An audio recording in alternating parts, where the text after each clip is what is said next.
Bonjour tout le monde, alors comme promis je fais ma revue de livres sur les héritiers d'Enkidiv, tome 2, Nouveau Monde d'Anne Robillard aux éditions Michel Lafon. Hop, voilà. Alors je sais pas vraiment quoi dire. Au départ j'avais vraiment du mal à me mettre dedans, j'arrivais pas à rentrer dedans. Je suis rentrée dedans et je crois qu'en fait je suis ressortie. J'arrive pas à... je sais pas. J'y arrive pas. J'ai beaucoup aimé, mais j'ai pas aimé en même temps, quoi. Alors, on va commencer par les points négatifs. C'est que il y a une histoire. Oui, il y a une histoire. Et pour moi, elle n'a pas grand intérêt, cette histoire, en fait. Et je me dis que ça va se prolonger encore pendant, je sais pas, peut-être encore pendant 6 tomes. Et ça me désespère à l'avance. Je n'arrive pas.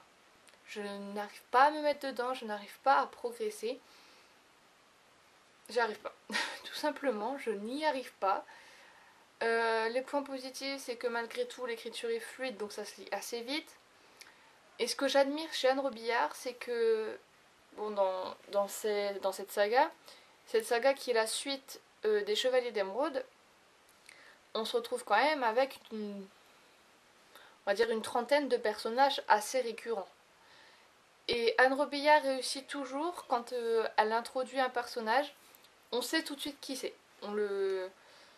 On sait, oui, donc ça c'est le père de machin, ou ça c'est le fils de machin. Ça, j'admire énormément Anne Robillard pour ça, parce qu'on se repère vraiment dans ses personnages. On se repère vraiment dans... Parce qu'il y a plusieurs royaumes, hein. Je vais vous montrer. Oui, parce que je vous raconterai l'histoire un petit peu quand même. Voilà, il y a une carte, donc il y a plusieurs royaumes. Elle évoque un royaume, on voit duquel elle parle, etc. Donc ça, j'admire beaucoup. Alors l'histoire... Alors je vais d'abord vous dire l'histoire de la saga Les Chevaliers d'Émeraude, parce que si on ne connaît pas ça, on ne comprendra pas. Dans le premier tome des Chevaliers d'Émeraude, on retrouve 6 ou 7 chevaliers, je crois. 6 ou 7 chevaliers, donc ils sont assez jeunes, ils ont une petite vingtaine d'années. Et ce sont les Chevaliers d'Émeraude.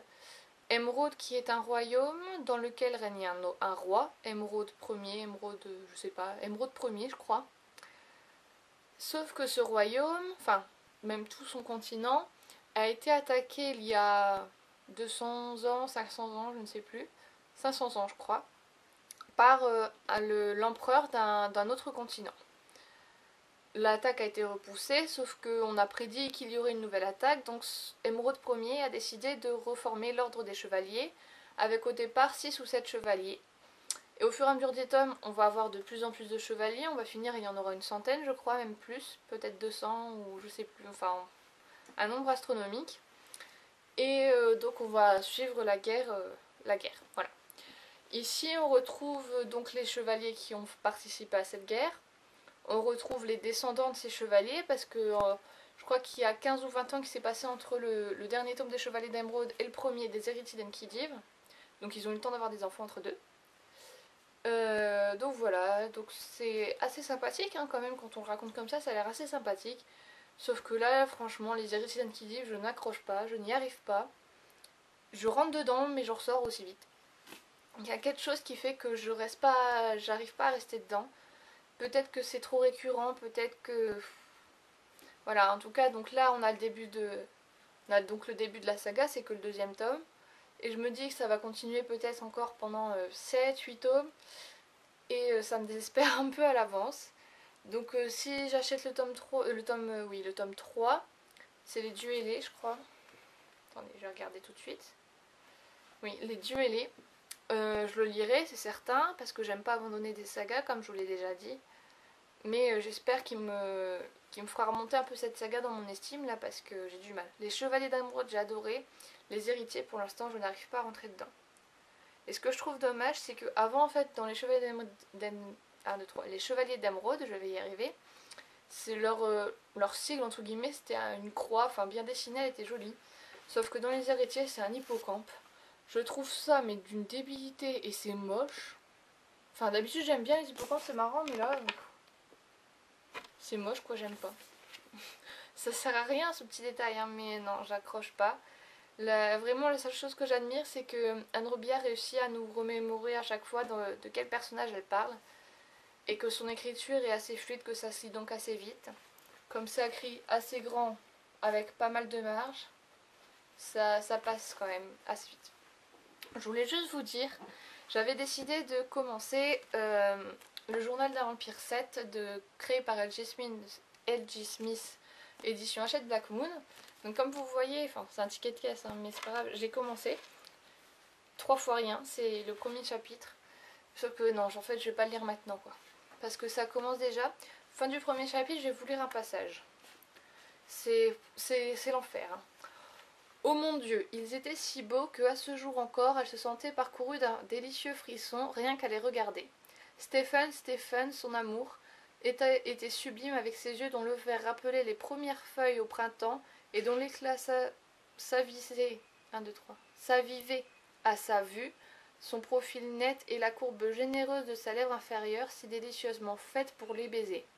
Quant à Démon, peau claire et diaphane, prunelle noire de velours et cheveux de soie, Démon incarnait la beauté pleine de grâce mais mortelle.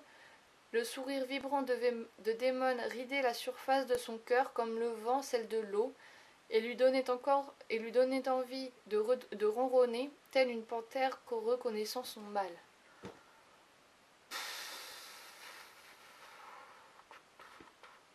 Je ne ferai pas de commentaires, mais c'est... si je vais en faire un, parce que je peux pas m'en empêcher. C'est Cuculapraline. Alors, c'est plus Ed Smith qui l'écrit, je sais pas qui l'a écrit, mais apparemment, il a la même trempe. La petite Elena, je l'aimais bien. Mais là, les Cuculapraline, mais c'est pas possible. Comment une garce, elle était une garce hein, dans le premier tome, comment elle peut devenir comme ça au 7e tome enfin, allô, hein. C'est un cucu, quoi, mais... Attendez, vous m'expliquerez le rapport tout de même, hein, enfin vous essaierez de m'expliquer le rapport entre le sourire vibrant de Démon qui ride la surface de son cœur, comme le vent celle de l'eau, et lui donne envie de ronronner. Enfin, vous m'expliquez le rapport entre un sourire et des vagues? Non, enfin je sais pas, il faut se réveiller au bout d'un moment là. J'avais commencé le premier chapitre et non. Ça va pas le faire, je le reprendrai peut-être dans une semaine, peut-être dans 15 jours, peut-être dans 6 mois, j'en sais rien. Mais là non. Donc je vous annonce que j'ai recommencé. Je vous avais dit que j'avais... attendez, hop.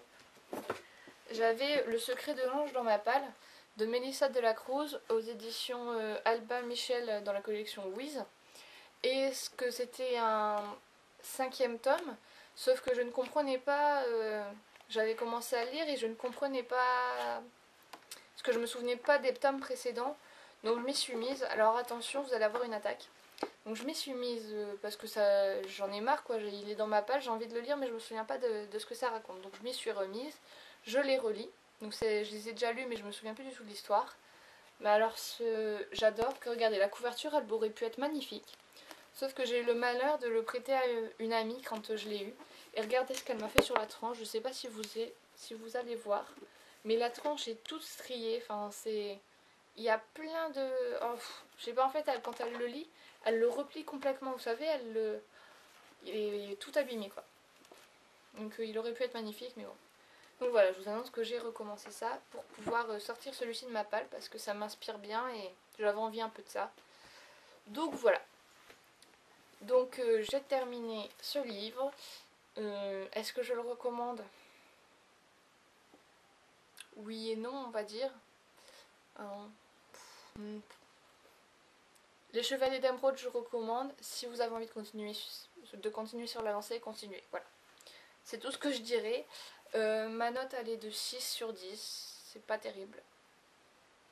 Donc voilà. Donc je vous dis à bientôt. Je vous fais des bisous. Juste petite chose, comme j'ai recommencé, je vais essayer de lire toute la saga d'un coup. Si j'y arrive, je ferai pas une revue de livre par livre, je ferai à la fin la revue de livre pour toute la saga. Hein. Ah, donc vous inquiétez pas si vous avez un peu... Ça dure un peu avant que vous ayez la prochaine revue de livre. Peut-être que je lirai un livre en parallèle quand même pour que vous ayez quelque chose à regarder sur la page, parce que sinon ça va être triste. Donc voilà, donc encore une fois, bonne journée, je vous fais des bisous et à bientôt.